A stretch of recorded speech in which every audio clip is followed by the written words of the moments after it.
Evangelho, segunda-feira da 28ª semana do Tempo Comum. O Senhor esteja convosco. Ele está no meio de nós. Proclamação do Evangelho de Jesus Cristo, segundo São Lucas. Glória a vós, Senhor. Naquele tempo, quando as multidões se reuniram em grande quantidade, Jesus começou a dizer: Esta geração é uma geração má. Ela busca um sinal, mas nenhum sinal lhe será dado, a não ser o sinal de Jonas.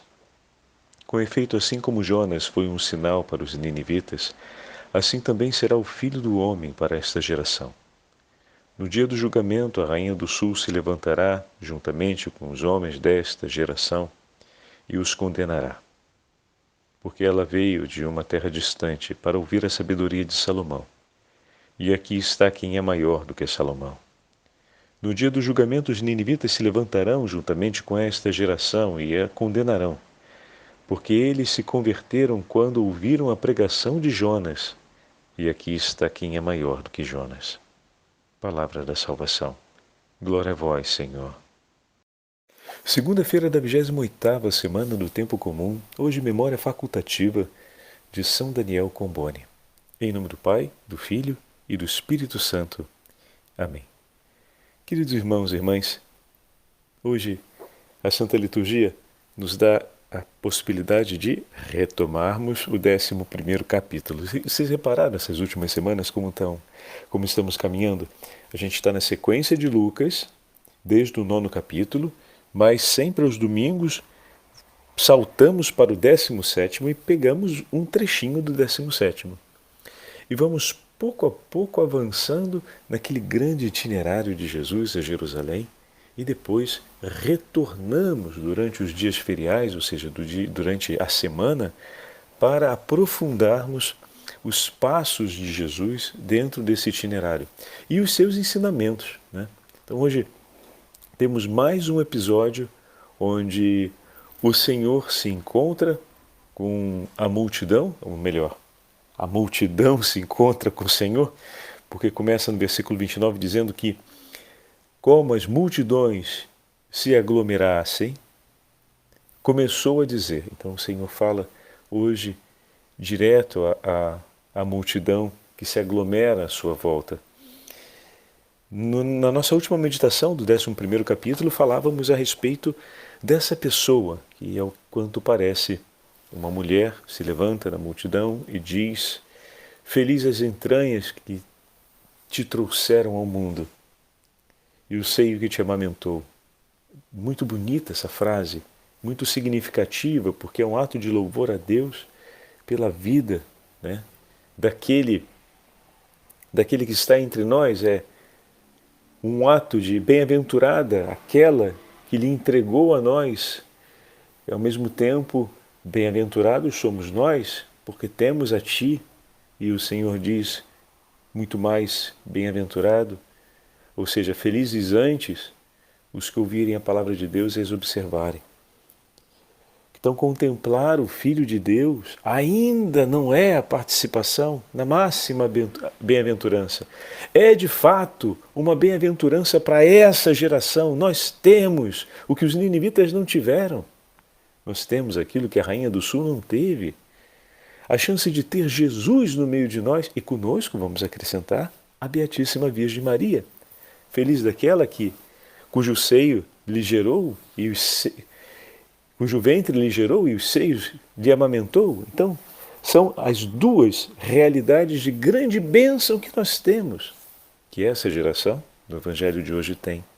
E nós temos, eu e você, bênção ainda maior, porque, assim como a geração dos apóstolos puderam conhecer e conviver diretamente com Jesus no tempo em que esteve na encarnação, e a Beatíssima Virgem Maria, ou seja, no tempo em que esteve cumprindo a missão messiânica em Jerusalém, em toda a Judeia, agora o Senhor está sentado no trono de Deus, nos acompanha diariamente, bem como a Virgem Maria nos segue cotidianamente, mas numa condição diferente daquela que foi a condição junto dos apóstolos, onde estavam em corpo e alma presente, agora ressuscitados. Uma realidade nova essa da vida gloriosa, que nós ainda não conhecemos em toda a sua totalidade, mas que podemos testemunhar ao longo da história através dos grandes tesouros que o Senhor nos deixou.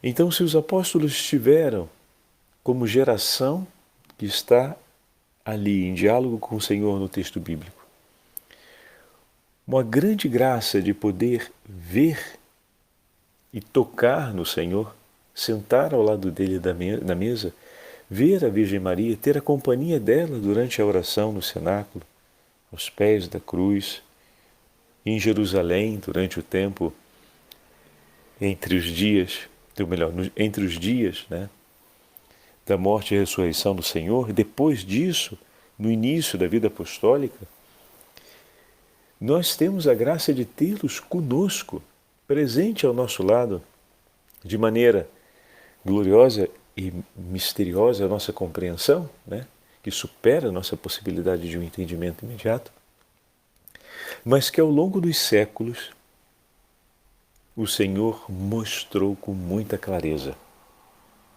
Assim como ele fez conhecer em Emaús, quando caminhou ao lado dos discípulos, assim como ele fez conhecer aos discípulos no dia da ressurreição, comendo com eles, e depois às margens do mar de Tiberíades, comendo o peixe que estava sobre a brasa, depois que os apóstolos vieram com o barco, e assim recolheram um testemunho que chega até nós e que até nós vem acompanhado de séculos, de tantos outros sinais e testemunhos eloquentes dessa presença ainda mais estupenda, ainda mais certa, ainda mais convincente do que naquele tempo em que eles estiveram com o Senhor. Mas como assim, Padre Fábio, mais convincente do que a presença física de Jesus? Bom, por uma razão simples. Se Jesus estava na Galileia, não podia estar em Jerusalém. A gente sabia onde ele estava.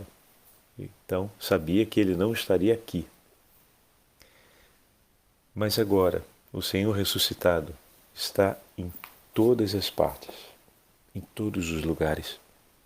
Está comigo que falo, está contigo que me ouve, está presente no Santíssimo Sacramento, nos tabernáculos de toda a igreja, está com aqueles nossos irmãos que estão agora rezando nos diversos lugares do mundo. O Senhor de fato está no meio de nós e está para sempre. Nós temos mais de 2000 anos de história que nos mostra essa presença incansável e ininterrupta do Senhor e da Beatíssima Virgem Maria ao lado de cada um de nós. E o que tem de comum entre nós que aqui estamos no 2022 e nossos irmãos que estavam ali nos primeiros anos da era cristã? O fato de que tanto eles quanto nós que aqui estamos temos a possibilidade de conhecer as palavras do Senhor, de guardá-las no coração e colocá-las em prática. E aí a gente lembra o Evangelho de ontem, quando a cura acontece, a partir do momento que aqueles 10 homens, escutando, cumprem o que escutaram. Eles ouviram o Senhor que disse: ide ao sacerdote e apresentai-vos para dar a satisfação da vossa cura. Era essa a finalidade. E quando eles então acolhem o que Jesus disse e colocam em prática a sua palavra, eis que ali acontece a bênção necessária que vai dar a eles a possibilidade de um novo início na vida. Para que a bênção permaneça, ontem falávamos disso, é preciso que a escuta e a escolha por praticar a palavra do Senhor aconteçam. E aí a gente entende, ó, o gancho fechou. Qual o gancho, Padre? Felizes os que ouvem a palavra de Deus e a praticam. É uma bem-aventurança, é uma beatitude, é um caminho de santidade. Todo aquele que, ouvindo a palavra do Senhor, a coloca em prática, caminha na direção do céu. Caminha na direção da pátria, a qual fazemos parte agora pelo nosso batismo. Infeliz o batizado que, tendo recebido Cristo como tesouro e a sua palavra como herança, a despreza e a ignora. Por isso a nossa geração está um passo, vamos colocar assim, só simbolicamente um passo, né? Porque são muitos passos, à frente dos tesouros da graça de Deus que estiveram os ninivitas, que também teve a geração dos apóstolos. Entretanto, parece que a fé dessa geração, com todo esse tesouro, ainda se demonstra mais frágil do que a fé dos interlocutores de Jesus na multidão de hoje que levaram um puxão de orelha. Um puxão de orelha para poder acordarem para a vida. Rapaz, valoriza o que você tem na mão. Você está pedindo uma coisa, você está pedindo mais coisa, mas você ainda não reconheceu o que você tem. Essa geração é uma geração má. Começa o Senhor com uma afirmação dura, mas não é a afirmação de qualquer um. É a afirmação daquele que conhece os corações, alto lá. Isso é forte. Não é uma opinião. É uma afirmação de quem tem um conhecimento em causa sobre um assunto muito delicado, que é a vida interior do homem, e que o vê com transparência e perfeição. Se é uma geração má, é preciso que a maldade seja arrancada do seio dessa geração. É aqui que precisa estar a nossa mudança de mentalidade, hein? Porque às vezes a gente pensa com o conceito, é uma geração má, então é uma geração que a gente tem que se livrar dela. Não, alto lá. A geração é má porque nela está a maldade.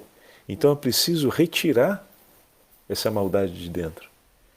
É preciso lançá-la para fora. O Senhor não está condenando essa geração, está advertindo, dizendo que existe algo que não deve estar ali. E esse algo são os ouvidos fechados para aquilo que diz o Senhor. Quem espera um sinal, usando o contexto do Evangelho de hoje, não está disposto a aceitar, a acolher. E como falávamos, a bem-aventurança depende da escuta e do acolhimento daquilo que se ouviu, para que se escolha praticar aquilo que foi ouvido. Não nos serve saber que Jesus é o Senhor se nós não o escolhemos como Senhor da nossa vida. É ainda incompleto saber que que Jesus é o Senhor, se eu não o escolho como Senhor da minha vida. E se não faço a minha vida recomeçar a partir dos pés de Jesus, como ouvimos ontem. Fantástico, né? A meditação de ontem foi tão bonita sobre os 10 leprosos. Então, e aí essa geração se torna uma geração malvada porque o Senhor mandou o seu próprio filho, é o seu próprio filho, mas, colocando o paralelo, é aquele que é maior do que Jonas, com uma pregação mais eloquente que a de Jonas, com testemunhos mais evidentes do que o de Jonas. E o que é importante, mandou aos seus. Mas como assim, Padre Fábio? Jonas foi mandado aos ninivitas, aos pagãos. E os pagãos, aqueles que não conheciam a história de Israel, a tradição de Israel, a fé de Israel, ouviram a história daquele homem que miraculosamente foi cuspido na praia e se converteram. Enquanto aqueles da casa de Israel, que têm os profetas e a lei, que conhecem as tradições e a fé de seus antepassados, a fé dos patriarcas, está recebendo agora a pregação, o anúncio e o testemunho nos gestos messiânicos de Jesus, que supera e confirma os gestos dos gestos dos profetas, Supera o gesto dos profetas porque realiza coisas maiores do que realizaram os profetas e confirma com a sua pregação a pregação dos profetas. E essa geração, que é da casa de Israel, não o aceita. Entenderam agora a dramaticidade da afirmação que o Senhor faz? Enquanto a rainha do sul, que também não era da casa de Israel, vem de um lugar longínquo e distante para ouvir a pregação de Salomão e acolhê-la consigo. São Pedro Crisólogo escreve no ano 430 e um pouquinho, bispo de Ravenna, escreve em um de seus sermões a respeito do evangelho de hoje as seguintes palavras. Olha que delicado. O próprio Jonas, ele começa recordando o episódio, né? Em que o mar se agita, Jonas está fugindo, não quer ir pregar a conversão aos ninivitas, porque Jonas ainda provavelmente traz no coração a memória daquilo que os ninivitas fizeram com o povo de Israel, né, nos combates pela região litorânea daquela porção da terra, e muito provavelmente os avós daqueles que agora o Senhor mandava Jonas ir pregar a boa nova da conversão eram aqueles que tinham assassinado seus avós. Então ainda tem muita marca, ainda tem muita dor envolvida aqui, que precisa ser sanada pelo Senhor para o cumprimento dessa missão. Jonas ainda deseja com mais intensidade que todos aqueles dali sejam mortos, sejam destruídos, porque é uma gente má, uma gente ruim. E ele deseja mais isso do que ver a conversão deles e ver Deus ser misericordioso com eles. E bom, o próprio Jonas pede, então ele foge, né? Só para fazer uma história bem rapidinha, contar um trechinho da história, ele foge, o Senhor fala para ele ir pela estrada e ele decide pegar a direção contrária, a direção que vai levar ele para bem longe de Nínive. E acontece a tempestade no mar, imprevista, e os marinheiros que estão no barco entendem que só poderia ser um Deus furioso contra eles, e aí começam a pedir cada um para o seu Deus, ou para o Deus que conhecia, né? Que tivesse misericórdia deles e que não os levasse a perecer no mar. E Jonas reconhece então, sou eu aquele que trouxe o mal contra vós. Olha a primeira passagem de conversão de Jonas. O Senhor, naquele possível naufrágio, Jonas veria pessoas inocentes pagando por um crime que não cometeram, quando ele havia se levantado contra Deus e sua vontade. Então, ele pede para que seja lançado nas águas do mar, para que a vida daqueles marinheiros fosse preservada e para que ele assumisse o seu destino não como aquele que definitivamente se coloca contra Deus, mas como aquele que não pode se colocar contra Deus. É importante essa passagem, o que significa que a conversão está aberta no coração de Jonas. Não como aquele que se coloca definitivamente contra Deus, como fizeram os anjos rebeldes, mas como aquele que não pode ficar contra ele. Então Jonas, diante da dor e do sofrimento que estava acontecendo contra aqueles homens, cai em si, poderíamos dizer assim. E dessa forma se entrega nas mãos do Senhor para que o justo juiz decida sobre a sua vida.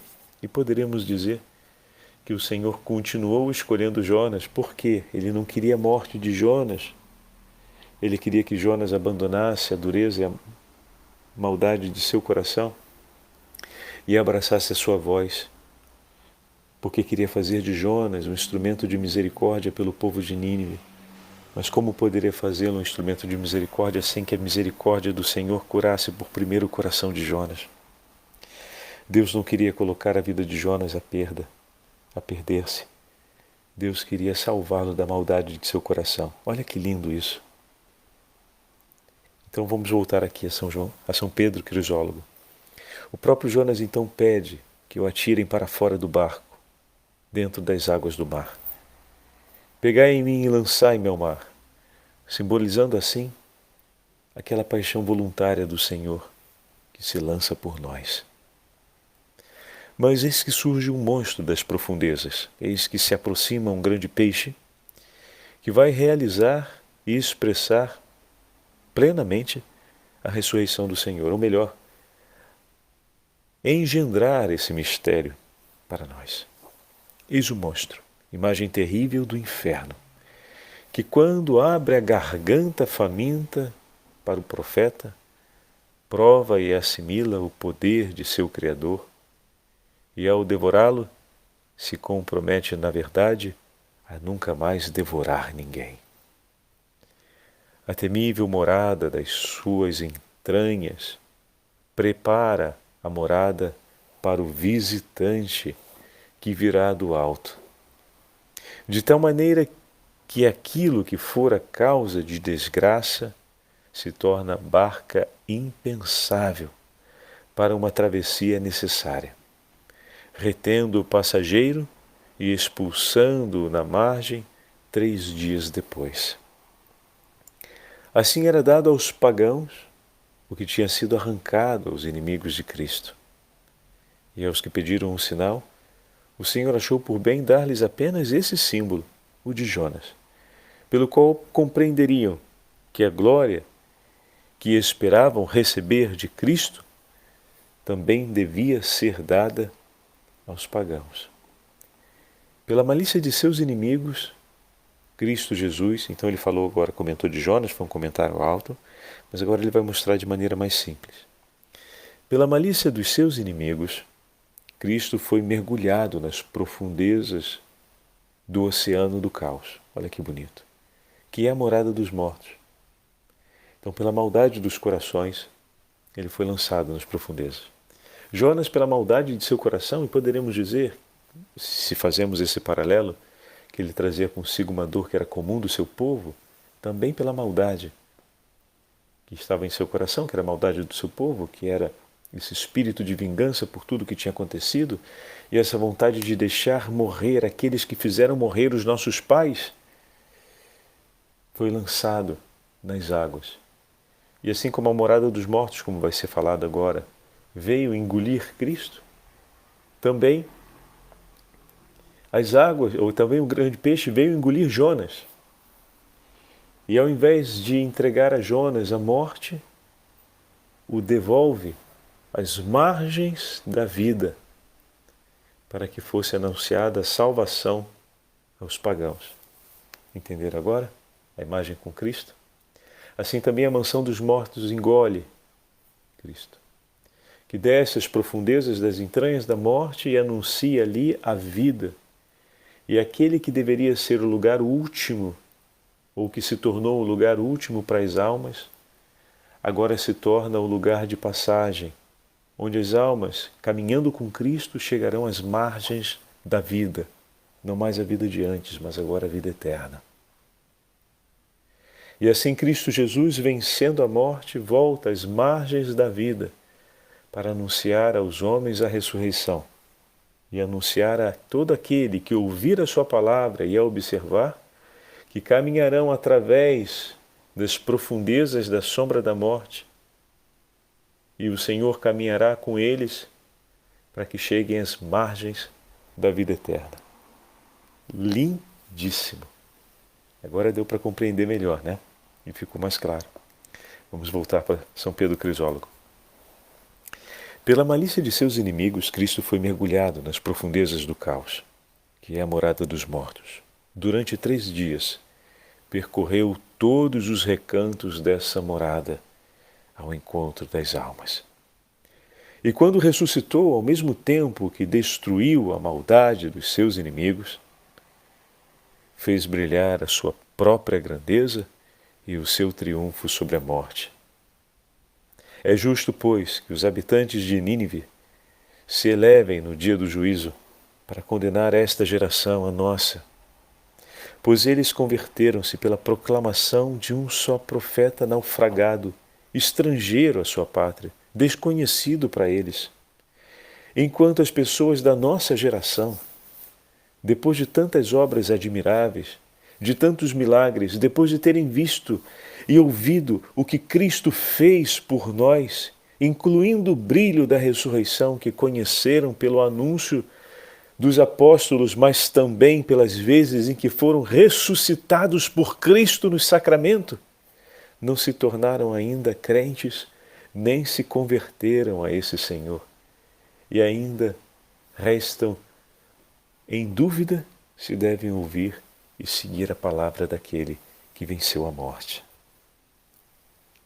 Peçamos, meus irmãos e minhas irmãs, ao Senhor a graça de poder segui-lo com tanto amor.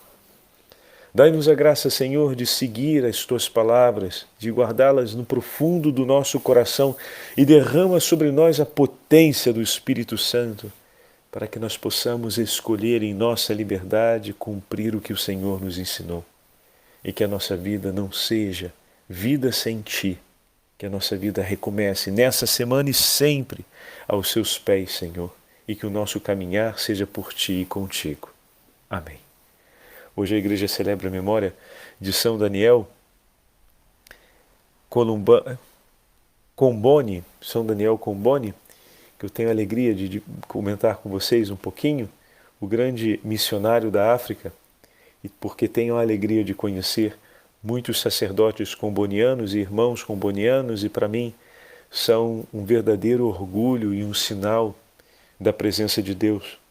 Homens que se esvaziaram completamente de si para abraçar o amor ao próximo e uma vida entregue pela missão, ou seja, para fazer Jesus conhecido nos recantos da África e hoje em tantos outros recantos do mundo, como também no Brasil, na nossa região amazônica, fazer o nome do Senhor conhecido e amado.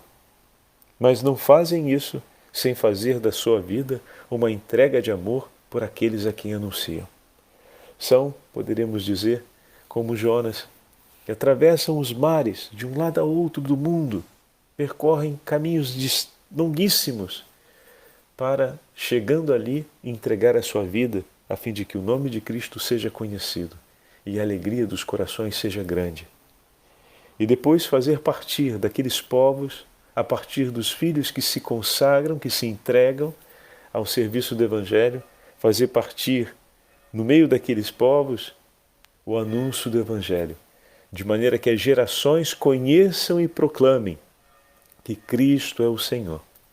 Então hoje, de maneira especial, rezemos por todos os missionários e missionárias combonianos, por todos os leigos combonianos que favorecem e cuidam da missão em toda a África, também na Ásia e na América, que o bom Deus possa abençoá-los e protegê-los para que sigam esse grande compromisso de anunciar Cristo em todas as partes e de fazer da própria vida o testemunho de que Cristo está ressuscitado e escolheu permanecer no meio de nós.